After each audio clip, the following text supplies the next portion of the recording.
Bismillahirrahmanirrahim. Jadi arti jagalah Allah, Allah akan menjaga kita. Pertama adalah jaga prasangka kita kepada Allah. Jangan berprasangka buruk. Karena kalau kita berprasangka buruk kepada Allah, berarti kita telah berprasangka buruk untuk diri kita sendiri. Kalau kita berprasangka baik kepada Allah, berarti kita berprasangka baik untuk diri kita sendiri. Contoh, Umar itu pernah ketemu seorang laki-laki, sayang banget sama anak laki-lakinya. Dia punya anak laki-laki satu-satunya, dia sayang banget. Sampai nggak wajar sayangnya tuh luar biasa. Terus Umar nanya, "Pak, ada cerita apa? Kok Bapak kayaknya spesial banget memperlakukan anak laki-laki Bapak? Memang ada cerita apa? Ada kisah apa?" Bapak ini cerita, "Ya Amirul Mukminin, anak laki-laki saya ini selalu mengingatkan saya tentang kebesaran Allah." "Gimana ceritanya?" Kata dia, "Dulu ketika istri saya hamil, anak laki-laki saya ini masih dalam kandungan, saya dapat panggilan untuk wajib militer. Berperang untuk mempertahankan negara.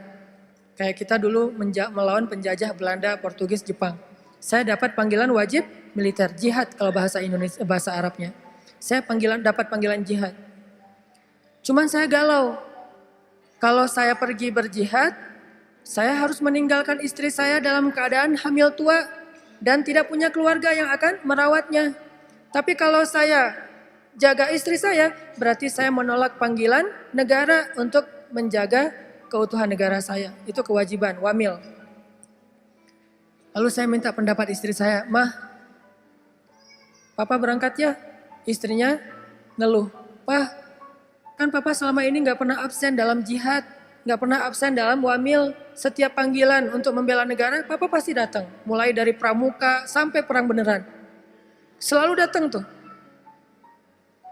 Kali ini kan Mama lagi hamil tua.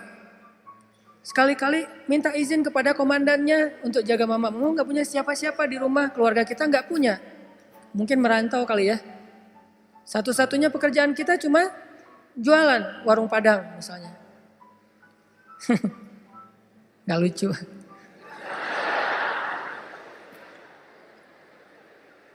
Akhirnya suaminya istikharah. Ternyata istikharah itu gak bisa sekali teman-teman. Kalau pengen muncul sebuah kemantapan hati, istikharah itu harus berkali-kali. Istikharah pertama belum jelas. Duh, galau mau milih yang mana di antara dua calon. Istikharah pertama masih kabur nih, dua-duanya gak ada mantap di hati. Istikharah kedua, ketiga terus aja gak mantap. Kenapa ya? Oh ternyata dua-duanya udah nikah, jadi emang gak mantap. Salah istikharahnya nih. Istikharah. Setelah istikharah sekian lama, akhirnya mantap. Dia harus berangkat meninggalkan istrinya. Dia bilang ke istrinya, "Mah, sepertinya Papa harus berangkat." Istrinya nangis-nangis. Sebelum berangkat, dia pegang perut istrinya. Dia berdoa, "Ya Allah, saya titipkan bayi saya di dalam kandungan istri saya ini kepada Engkau. Engkau sebaik-baik penjaga." Dengan mantap dia. Di hatinya tuh yakin banget. "Ya Allah, saya titipkan bayi saya ini kepadamu. Engkau sebaik-baik penjaga." Mantap di hatinya. Berangkat. Gak lama setelah dia berangkat, dia dengar kabar istrinya meninggal dunia. Sebelum sempat melahirkan, meninggal dunia. Dikuburkan, dia pun pulang, minta izin dari komandannya pulang dan mencari kuburan istrinya. Ketika dia datang ke kuburan istrinya, dia ngelihat kuburan istrinya itu ngeluarin asap. Ini cerita dalam kisah-kisah tentang Umar bin Khattab. Banyak banget cerita tentang Umar. Kuburan istrinya itu ngeluarin asap, kayak orang lagi di azab kubur gitu. Akhirnya dia nanya kepada tetangga, "Apakah istri saya berzina ketika saya tinggalkan?" Kata orang-orang, "Tidak, kami tahu istrimu itu perempuan yang sangat menjaga kehormatan." "Oh alhamdulillah." "Atau apakah istri saya berhutang dan belum membayar hutang secara zalim?" Kata tetangga, "Tidak, kalaupun ada sudah kami ikhlaskan." "Oh alhamdulillah." "Apakah istri saya pernah syirik ketika saya tinggalkan?" Kata tetangga, "Tidak, dia perempuan yang sangat solehah. Perempuan yang sangat menjaga hubungannya dengan Allah. Enggak mungkin dia melakukan kemusyrikan." Akhirnya suaminya penasaran. Kalau dia tidak punya dosa-dosa besar, terus kenapa kuburannya keluar asap? Seolah-olah dia lagi disiksa di dalam kubur. Karena penasaran, kepo, akhirnya kuburnya di stalking. Digali maksudnya. Kuburannya digali, pengen tahu apa yang terjadi di dalam. Ternyata setelah digali, dia menemukan istrinya di dalam kubur itu sedang duduk sambil memangku bayinya. Istrinya dalam keadaan meninggal dan bayinya dalam keadaan menangis. Itu terjadi di zaman Umar. Ustadz dapat dari mana sih? Banyak, tapi bukunya berbahasa Arab. Makanya tadi ada Ustadz menyampaikan pentingnya bahasa Arab. Karena kalau kita baca buku bahasa Arab, dengar ceramah Ustadz, ulama-ulama di Timur Tengah itu luar biasa. Banyak sekali yang tidak kita pernah baca dalam literatur terjemahan bahasa Indonesia. Tentang Rasul, tentang sahabat. Istrinya duduk gitu mangkuin anaknya nangis, istrinya meninggal. Diambillah anak itu, kemudian istrinya dikuburkan kembali. Suaminya minta ampun kepada Allah. Ya Allah, ampunkan saya, maafkan saya. Saya sudah zalim kepadamu, kata suaminya. Orang-orang nanya, ya rajul, wahai laki-laki, gimana kamu mengatakan zalim kepada Allah? Apa yang kamu lakukan? Sehingga kamu menganggap sudah zalim kepada Allah.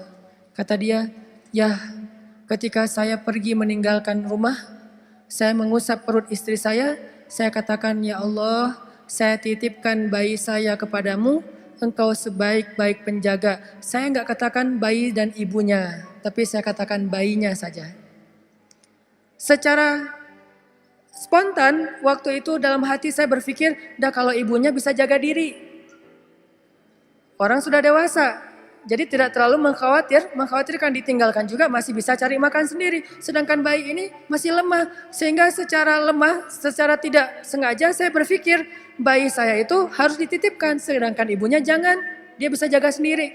Ternyata saya tidak sempurna berbaik sangka kepada Allah. Sehingga Allah menyelamatkan yang dititipkan dan membiarkan yang tidak dititipkan kepada Allah. Aku tergantung prasangka hambaku kepadaku. Makanya kalau mau tawakal sama Allah itu yang utuh, jangan tanggung. Kalau mau menyerahkan satu urusan kepada Allah itu yang utuh, jangan tanggung. Apa utuhnya? Yakinnya yang utuh. Jangan, bisa enggak ya? Udah deh, doa aja dulu. Bisa enggak, bisanya kita lihat aja nanti. Jangan muji Allah.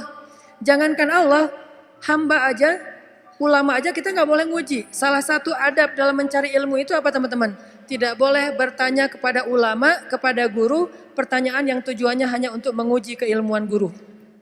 Itu adab mencari ilmu, gak boleh. Sengaja nanya, Ustaz saya mau nanya, coba sebutkan ayat ini, jadi kayak ujian ya. Itu tidak boleh dalam adab mencari ilmu. Karena yang boleh bertanya hal yang kayak gini, ngetes guru hanyalah gurunya. Sedangkan kita mendengar, kemudian berusaha untuk mengamalkan. Makhluk aja gak boleh diuji. Apalagi Allah Subhanahu wa taala. Kalau kita mau berprasangka baik, prasangka baik yang utuh. Ya Allah, inna solati wa nusuki wa mahyaya wa mamati. Itulah makna dari husnuzon yang utuh kepada Allah Subhanahu wa taala. Aku tergantung prasangka hambaku kepadaku. Syukran ya Rabbi, syukran. Hadaita qalbi, syukran.